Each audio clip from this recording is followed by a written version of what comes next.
Okay guys, mag-upload na muna tayo sa ating YouTube at sa ating Reels at sa ating profiles. Hello guys, good morning. Ito, mag-upload tayo sa ating channel. The same videos, always cooking content, and then later maglinis na naman ako doon sa yan lang, RC.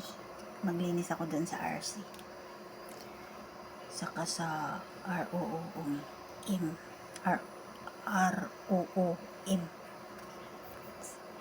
Okay.